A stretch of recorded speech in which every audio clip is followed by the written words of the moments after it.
all gold. We got this. Right. We got this. Do do do do do do do do do do do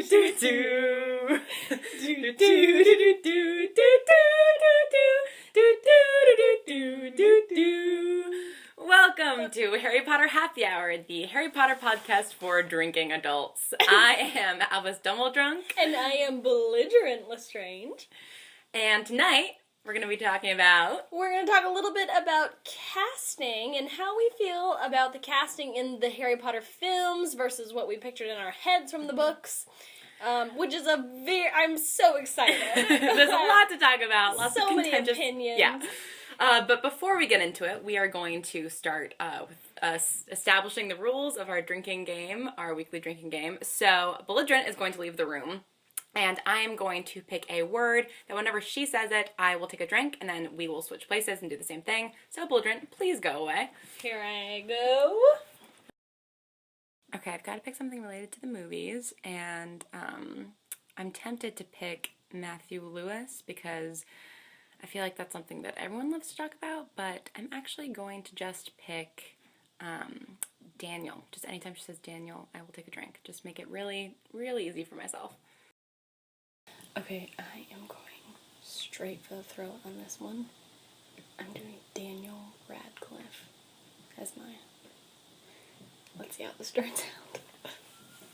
Okay, come back in! Alright, so let's get started on our casting talk. So should we start kind of just with the central three characters? The core three. Yes, totally. So originally the casting of Harry Potter himself, obviously is what I'll start with. I was really on board until he hit puberty, and then I was a little iffy. Interesting, okay. Because I feel like he was supposed to be a little bit really stocky when Daniel Radcliffe hit puberty, and oh my god, we did pick the same one. I was waiting for you to drink. We both picked Daniel Radcliffe. Well, cheers to that. I just said it, so here's a drink. Cheers to that. Cheers. Yeah, cheers. Cheers to Daniel Radcliffe. So the whole podcast is going to be us coming up with other names to call him.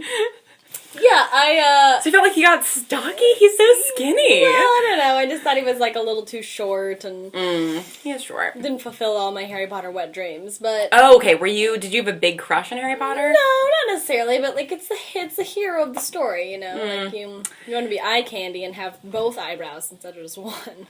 What? When he hit puberty, his like eyebrows got so intense. He had like a unibrow going on. I don't think I ever paid attention to that.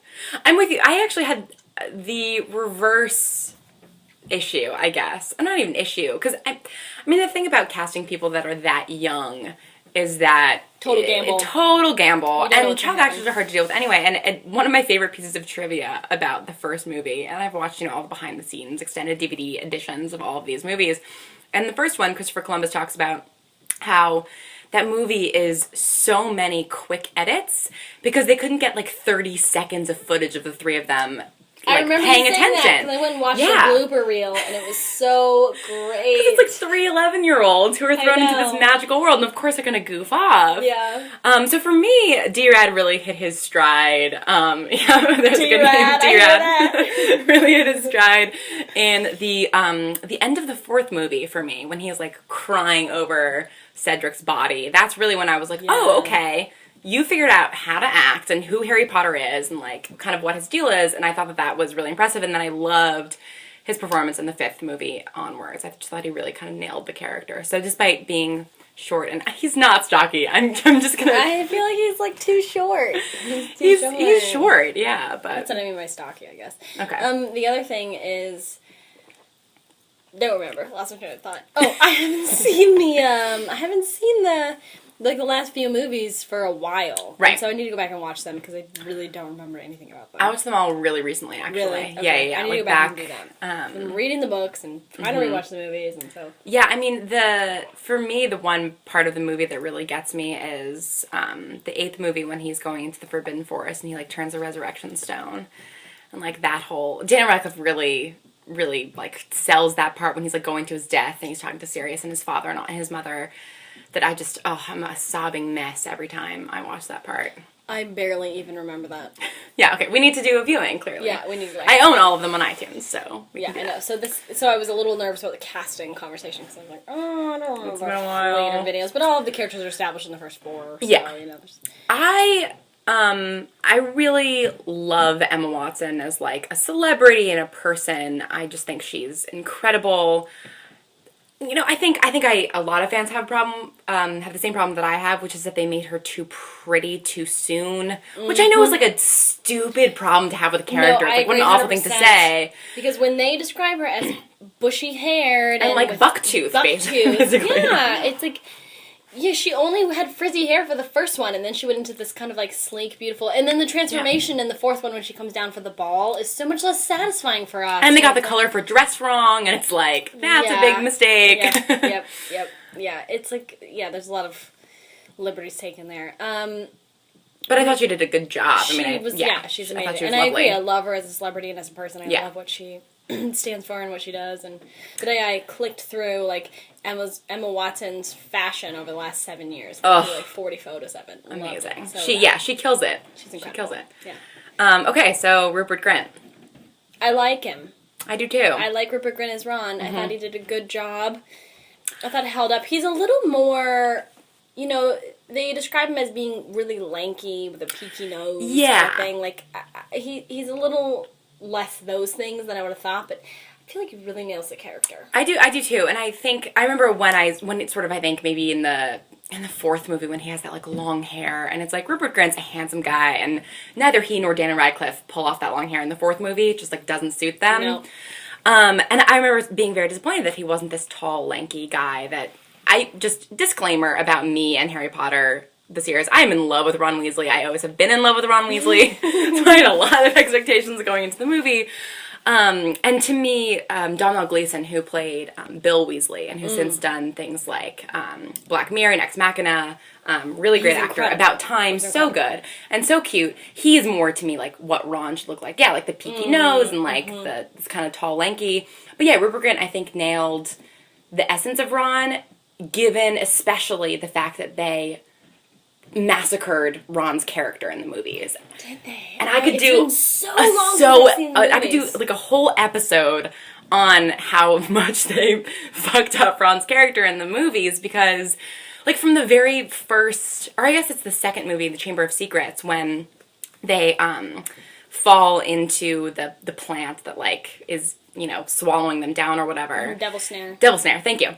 And Ron in the movie is like freaking out, whereas Ron in the book, Hermione's the one freaking out, and she's saying, you know, oh, I know that they don't like fire, but we don't know. I don't have a match. There's no wood. Yes, and Ron's like, you're a witch. You're a witch, aren't you? Yeah. And just stuff like that, and like him defending Harry from Sirius in the Shrieking Shack in the third book, whereas like in the movie he's just sniveling in the corner. It's like.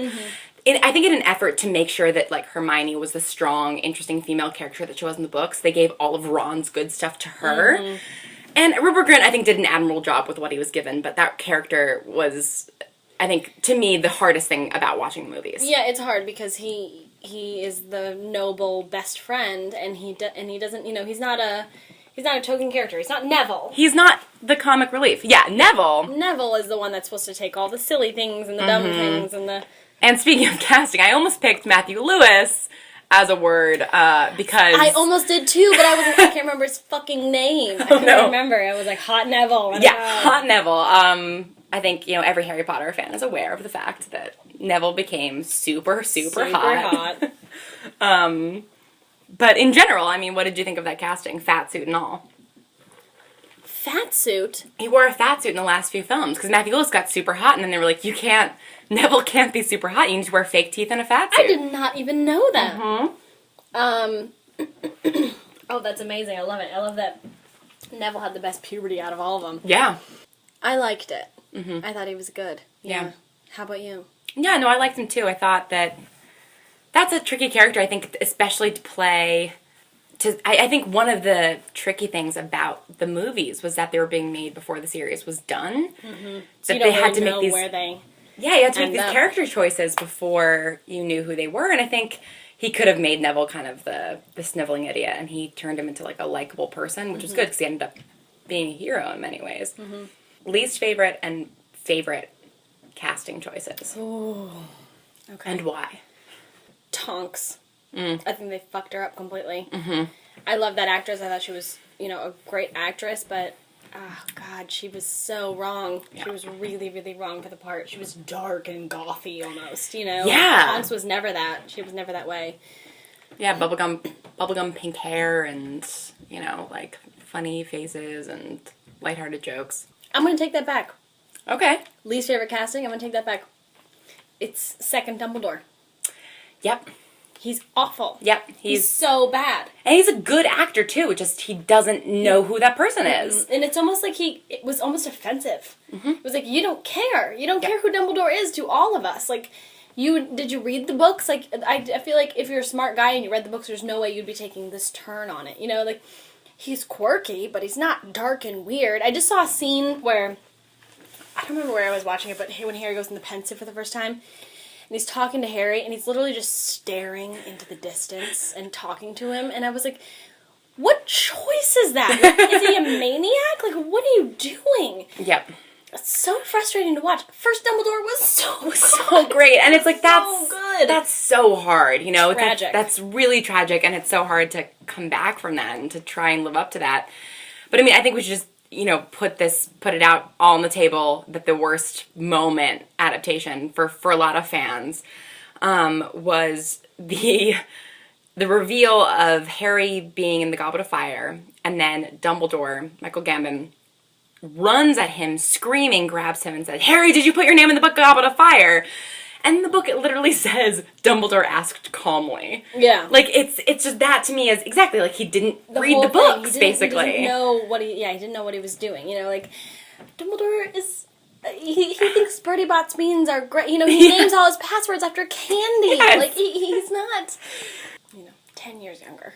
I know. He would have gotten, like, the Harry Potter series that we wanted. Yeah. I know, it's really unfair. Because, his family lost a great man, and he actually passed away. We could have had Harry Potter movies, and they're like, well, our grandpa died, so. Right, exactly. So, moving on to a little more casting, let's go to the generation up for a second. Okay. Snape. I know. So I feel the same way, heavy sigh, because Alan Rickman, so good in the first couple books, but then I thought as Snape's character really progressed, it was kind of like, this is very wrong. Yeah, and I think I have a hard time with Alan Rickman as Snape because I have such a hard time with Snape as a character. Like, in many ways, he's one of my favorite characters because he's one of the most interesting, complicated characters. Because, and unlike the protagonist, he's an adult and he's had lots of life experiences. There's a lot more baggage that comes with him than maybe with, like, Harry, Hermione, and Ron, who were children, basically, when they start out.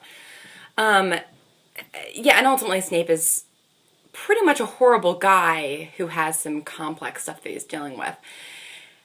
And so I think part of my issue with Alan Rickman is just that, like, I don't really know how to feel about Snape, so I don't know how to feel about Alan Rickman. Mm-hmm. But I agree with you that in the first few movies, he kind of got the villain bit very well. Mm-hmm. And even though... But then when the characters started getting more layers, it was like, this is not the hand I've been dealt. Yeah, exactly. It was like, I didn't know that's what the character was. Well, and it's because, reading back through the first books now, Slytherin is written as an irredeemable villain. The whole house is just, all the other houses hate them, and just there's not a lot of layers there. Like Malfoy, I mean, is there ever a moment where we see, like, oh, Malfoy's really had a hard life?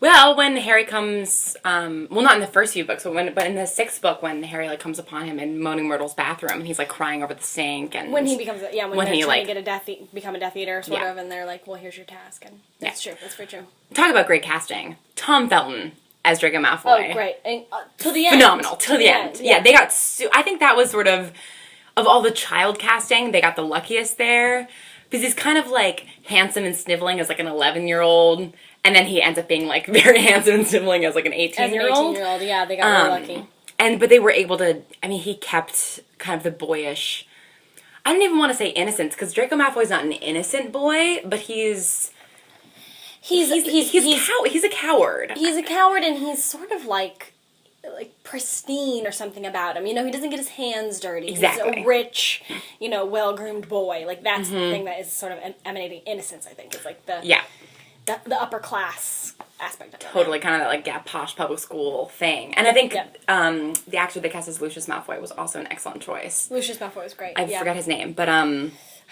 And Narcissa, I mean, they got the Malfoy family really well. Yeah, they did. They nailed it, yeah. Bellatrix. Great. Yeah. Great choice. I mean, I'm a huge Helena Bonham Carter fan, but... See, I am not. Really? Yeah. And she won you over. And she won me over in that. Yeah, I'm mostly not because of her little face. Her Mrs. Lovett, but Okay, yeah. There's a little bit of bad blood there. Yeah, a little bit of bad blood. I wanted to bring up Lupin. Mm-hmm.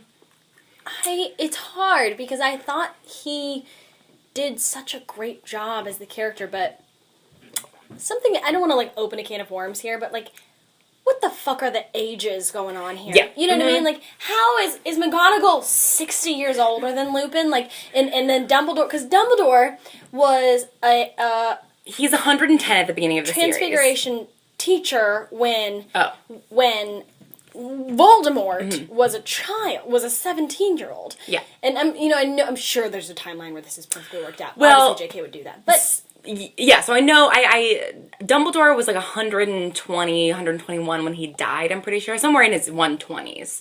And then Voldemort, I want to say, was like 56. So in terms of those ages, I think they did as well as they could. Like, I think Ralph Fiennes was a great choice, and he actually, I think, was in his 50s or at least late 40s for most of the Ralph franchise. Fiennes is incredible, yeah. Yeah, and then, both Michael Gambon and Richard Harris are older gentlemen. Obviously, they're not going to get, like, an actual 120-year-old British man to play Dumbledore. Right. But you're right. I mean, the age is all over the place, and I think that it comes especially clear in the, like, James and Lily Potter generation. Because what everyone forgets is that James and Lily Potter were 21 when they died. They were 20 when they had Harry. Really? Yeah. When does it say that? You do the math. When he goes to Godric's Hollow in the 7th book and he sees his parents' grave, yeah, it has the years on it. Wow, so they had kids right out of Hogwarts. Yeah, basically. And yeah, I mean, we were just looking at the Harry Potter wiki, and Lupin was 38 when he died, which means that he would have been, when Harry was 17. That math worked out. So yeah, he would have been 21. Plus 17, 38, yeah. Mm-hmm.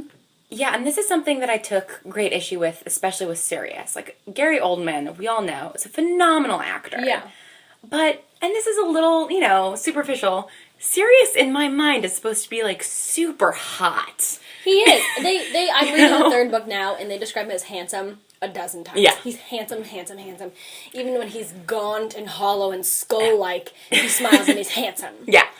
And it's like, Gary Oldman's, like, not a bad-looking guy, but it's... He's too old. Yeah, much too old. And yeah, it's, you're not... Young women are not fawning over Gary Oldman. Like, you need someone, you need, like, that guy in the back of the motorcycle, and, They needed, more of, like, a grizzled daddy type, like a George Clooney. Like, not saying George Clooney would have been good for the part, but kind of old, young. Looks older because of what he's been through, but has that youthful... Yeah. Yeah. Yeah, I mean... Hard casting. Yeah. So who would you... I mean, if we're going to fan cast this, of some of the parts that we have issues with, do you have any dream actors to play certain roles? I hadn't really thought about it, but this is a good question. A good Tonks would have been, like, Rooney Mara. Yes. I could totally see that. Except she was probably, like... Way too young. 16 yeah, way too young. When Tonks first appeared. Snape is a hard one. Snape's a hard one. In some ways, I think, like... Crispin Glover would have been really interesting as Snape. Just because he's, like, got that really creepy face. I don't know if he necessarily has, like, the range and depth. Or you mean, like, what's the guy that plays the Scarecrow in Batman? Oh, Cillian Murphy. Like a Cillian Murphy. He would have been great. He's almost too psychopath, though. Yeah. He would have been a good Tom Riddle, but the Tom Riddle they had was perfect, so I have no Yeah, the Tom Riddle they had, especially in the second... Riddle. Oh my god. Smoking hot! Truly, like... Chamber of Secrets, Tom Riddle, where are you? And can you please come here? Because, man, ooh, that hair. That man is beautiful. Cheekbones, boy, yeah. Let's bounce into the Weasleys quickly. Oh, yes. The twins. Wonderful. Perfect. Yeah. Perfect. Perfect. And that's mine. If you're out there, please come here. Call me, beat me if you want to reach me. Oh my god, either one. I know Either you one. probably get that a lot, but either one. I'll take both of you. Ginny, I like Ginny. I like Ginny. I also like that was one of the characters that I don't think they did anything with. I think. And it was another character that they didn't know was going to become so in depth. I think. Yes, I think that was a big problem. I mean, I remember reading something about the fifth book. Yeah. I mean, Order of Phoenix. It must have been the fifth movie where they were like, "Oh, we've got to cut Creature out. Like, he's such a extraneous character." And J.K. was like, "No, you have to keep him in there because he becomes important later." And it's like, you shouldn't do that for every character. Like, obviously they kept Ginny in because she's so important in the second book, but they had no idea of, like, the person that she would become. Yeah. Because she is so kind of, like, blank very and awkward. in the first couple books. Yeah. Yeah. Percy, in the brief moments he was there, I thought was great. Great. Again, Donald Gleason. Oh my god. Donald Gleason, you come here right now also. Bring the Phelps twins. The whole Weasley clan. All of you. Oh my god. Rupert Grint can drive them in his ice cream truck that he now owns and operates. What? I actually don't know if he operates it, he just owns it. He owns an ice cream truck? Yeah. Yeah, bring them all here. Bring them all here. 5 redheads and ice cream. Yeah. What else do we need? Weasley parents, perfect casting. Perfect casting, but we're missing a big Weasley member here.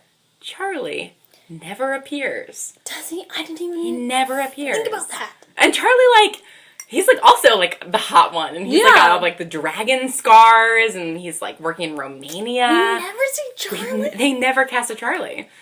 How do they do that? It's the same thing with like Peeves. Like, oh, Peeves! where the fuck is Peeves? Are you kidding me? God, such a loss. Oh, he's such an amazing character. So who would have been a good Peeves? Oh God, I don't even know. I don't either. Wallace Shawn? I don't know. Who's that? He's the guy inconceivable in the Princess Bride. Oh, yeah. I can see that. Actually, now that I'm thinking about it, I kind of am glad they didn't put a face on Peeves. Right. Like, now that I'm thinking about casting, I'm like, I don't even know who I would have tried to put a human face, because a poltergeist feels like something different than a ghost. Well, yeah, I mean, know it's a what I mean? corporeal being. I know, but it feels like a different kind of even creature. Like than not a ghost. human. Yeah, I mean, I don't have any. I feel like in one of the books they illustrate him in like one of the chapter beginnings, and I've had that image in my mind, like sort of this like He's got a funny little hat on. Yeah, almost like Joker type character. He's kind of like he's like young, he's got like a long nose, he's and like little, isn't he? I don't picture him as little. little. I picture him like a full grown human man. I picture him as a weird creature. Yeah. Interesting. Part of that I think is due to Jim Dale's voice for him. Has also helped create this kind of, because I was reading these books and I was like, oh my god, I can hear Jim Dale's voice for all of these. And it's amazing. Hermione voice is so crazy. It's so crazy. It's like Jim Dale trying to do a teenage girl is hilarious. McGonagall, perfect. Oh, perfect. Maggie Smith can do anything. A touch too old based on the books, but was never an issue for me. No, I mean she was perfect. Yeah, Molly Weasley, perfect. Hagrid, perfect. Hagrid is so great. It's funny, even though he's never described in the books as such, as far as I know, I always pictured him as a redhead. Like, to me, he was a bushy black beard. Yeah, but to me, for some reason, I read that, like, 12 years old, I was like, a bushy red beard? You picture, like, a Tormund Giantsbane, like, from Game of Thrones. I don't watch any of it? Yeah. Oh, he's like the wildling. Oh, my God. Oh, my God. Yeah, I was not picturing a hot Hagrid. Oh, my God. Tormund Giantsbane is so sexy. Oh, oof. No, for some reason, I was picturing, like... Do I have a redhead thing? I kind of think I... Maybe you do. Oh my God. Yeah, the Weasleys, and then this giant. This Tormund, I think it's named Tormund Giantsbane. Yeah. I mean, maybe that's who I'm picturing, but I mean, this was long before Game of Thrones TV show. But I pictured exactly who Hagrid is, just with red hair, for no discernible reason. Yeah. There's no reason I should have been thinking that. Yeah, I love that. I think I was just fixated on the Weasleys so much that I just assumed everybody had red hair. Well, that was the thing for me with Hermione, is I was like, bushy hair, bushy hair, bushy hair. Every single time she comes up, bushy hair. Yeah. It's like, and they didn't. Like, that's something they could have done. Like, I know that a lot of people. Push your hair out. Yeah, I know a lot of people have a problem with the green eyes thing with Daniel Radcliffe, where like he doesn't have green eyes and Harry does, and Are they blue? They're blue. Pretty much the whole franchise. Yeah. People are like that's outrageous. Like he could just wear colored contacts, and apparently. Daniel Radcliffe was allergic to the colored contacts. So it's like at least they tried. Mm-hmm. But with bushy hair, it's like you could totally do that. It's something, it's within your it's within your grasp. Kingsley Shacklebolt, awful. What are you talking about? I thought they did great with The that. casting of Kingsley Shacklebolt? Yeah. No. Oh, he was like handsome and had that deep voice? No. I mean, I would prefer an Idris Elba, but like they weren't gonna get Idris Elba for that. Shacklebolt is like an Idris Elba or... I thought he was handsome. He wasn't like, you know, dropped to the floor handsome, but he's handsome. No, he's supposed to be like a big, like... I mean, I would even take Taye Diggs. Interesting. He's like an African prince of a man. Like, Yeah. he's supposed to be like a big black guy with a booming voice. And that guy looked like a nerd. Oh, I thought he was handsome. No, I didn't like him at all. Okay. Are you remembering him correctly? Because I'm going to look him up for you right now. I mean, obviously, Idris Elba would have been preferable, because Idris Elba is preferable for Not literally... tall enough. Idris Elba's not tall Oh, I enough. don't care. I'll watch him in anything. Look at him. Oh, okay. Yeah, you're right. He's not... You're not remembering him correctly. But his voice is so great, though. Yeah, but... He had a great voice. No, thank you. All right, that's fair. Luna, I thought they did great, and that's Luna a really was sweet great. story where she was like, kind of in correspondence about with J.K. Rowling about the role, and like, I don't know how true any of this is, but like apparently J.K. Rowling was like, if you get your eating disorder, you know, if you get better, then you can audition, and she did, and she auditioned and got it. It's like made her own radish earrings and everything, and it's like, that's the fan dream, you know? Yeah. And she did a great job with it too, which I loved. Ollivander, I know that's a weird one, but great. Great. Ollivander was great. Mm-hmm. He got, what's interesting I think about Ollivander is that the very first movie, there's something like a little off-putting about him. Mm-hmm. Like he's a little creepy and a little weird. Mm-hmm. Sinister almost. Yeah, and you don't necessarily get that in the first book, but then by the last book, you kind of do. Mm-hmm. That I thought that was like a weird... Coincidence that, that he kind of pegged it at, yeah. Exactly. That's genius, yeah. Oh, Peter Pettigrew. Perfect. Amazing. Great actor and like just exactly the physical type. Pettigrew was great, yeah. How'd you feel about Mad Eye? I thought that was pretty good. Yeah, and I thought that's Domhnall Gleeson's dad. What? Mad Eye is Domhnall Gleeson. I'm pretty sure. Oh my god, that's amazing. Mm-hmm. Yeah, I liked that a lot. Oh my god, and I mean, if we're talking Defense Against the Dark Arts teachers, Kenneth Branagh as Gilderoy Lockhart was brilliant. Amazing. Perfect casting. Umbridge. Great casting. Amazing. Yeah, such a scary villain too. I mean... Sorry, our pizza just got here, so we're eating it. We're eating it. We're eating pizza. Oh god, This is what happens when you eat a lot of, or drink a lot of butterbeer, is that you get hungry. you need pizza. Mm-hmm. Trelawney. Oh. Amazing. Well, in the same way that, like, Maggie Smith can literally do anything, Emma Thompson can do whatever the fuck she wants. No wrong. She's fucking incredible.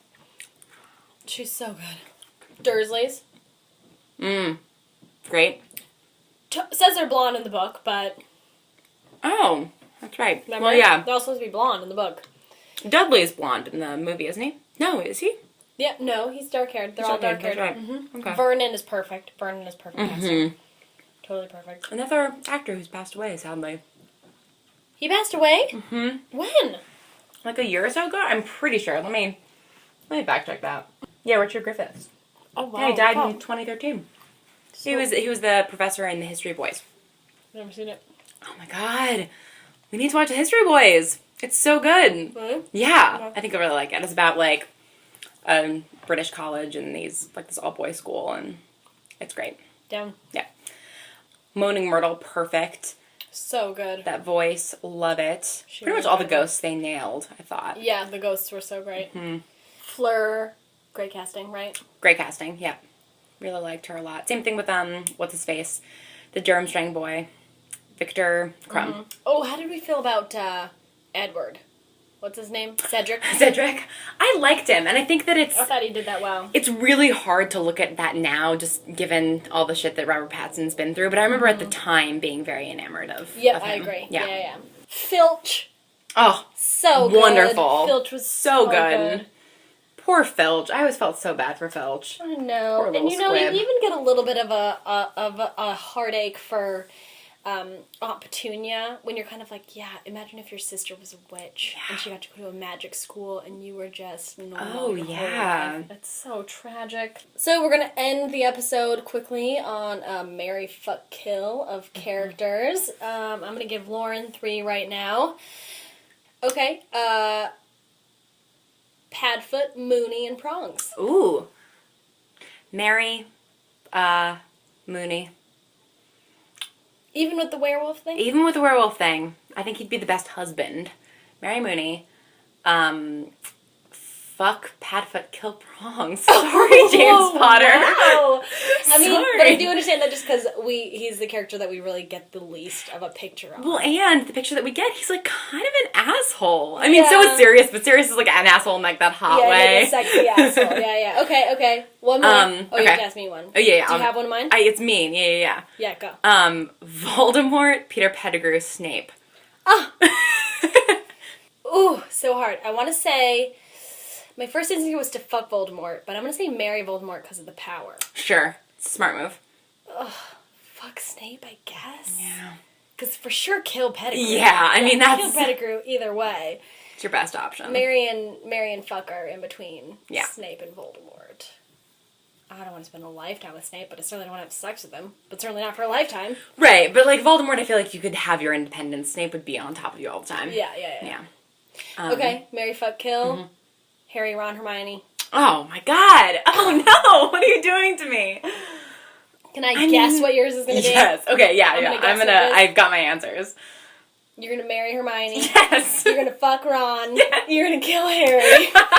You know me so well. That's exactly it. Because Harry would make that sacrifice for the team, you know? Yeah. And yeah, I love Ron, but I don't know if I could be married to him, but I would absolutely marry Hermione. You would marry Hermione. That's Hermione's so your real. type, yeah. Okay. One for you, last one. More. Hermione, Ginny, Luna. I'm gonna marry Ginny. Mm-hmm. I would rather have sex with Luna, but I don't want to kill Hermione. I know. But I'd rather fuck Luna. That's fair. Hermione would find some way out of it, probably. Yeah, or I would fuck Hermione, and then, Luna was probably gonna die around 25 anyway from, walking in front of a train or something. That's probably true. What would your central three be? Like, out of Ron, Hermione, and Harry? That's hard. Can I guess for you? Yeah, guess. Wait, have you decided? Oh, God. I don't know. Guess for me. Okay. I want to hear you guess. Marry Harry, fuck Hermione, kill Ron. That was my first instinct. Yep. Yeah, I think that's what it would be. Yeah. Poor Ron. Okay. Marry, fuck, kill, Malfoy, Crabbe, Goyle. Oh, interesting. I mean, marry Malfoy, probably. Okay. Money. Yeah. Which is the one that dies? I genuinely don't really know which is Crabbe and which is Goyle. I think Goyle's the taller one. Yeah, I mean, and Crabbe's the one that dies in the fire, I think. So I guess fuck Goyle, kill Crabbe. Fuck, marry, kill Moaning Myrtle, Nearly Headless Nick, and the Bloody Baron. I mean, you can't really do any of that with any of them. But. Right. Fuck Bloody Baron, marry Nearly Headless, kill Myrtle. Because you can't have that chain to, yeah. Can't do anything with that. Okay. Fuck, marry, kill Bellatrix, Lucius, Fenrir. I mean, kill Fenrir. I just don't think I handle could. that. No, can't handle that. That might be good sex, though. Yeah, but I mean, fuck Bellatrix. That's going to be an interesting time. And then, marry Lucius, because he'd mostly just, give you money and ignore you. Yeah. He's on his mind. Okay, so we could fuck, marry, kill all day long, because that's the most fun game I've ever played. We're going to wrap it up this time, but be sure to follow us on Twitter and Tumblr, and like us on Facebook. And tune in next week for episode 3. Check out the Tumblr for butterbeer recipes and various musings on Harry Potter that we don't get to in this podcast. Oh, by the way, we totally made butterbeer a second time because I was like, I'm craving butterbeer. It's so good. And we have extra ingredients. I know, it's so good. So so definitely make that. Yeah, it's delicious. It's great with Maker's Mark bourbon. Yeah. And come check us out next week for the next episode of and Harry Potter Happy Hour. And once again, I am Albus Dumbledrunk, otherwise known as Lauren Shippen. I am Belligerent Lestrange, otherwise known as Anna Laurie. And Nitwit, Oddment, Blubber, Drink.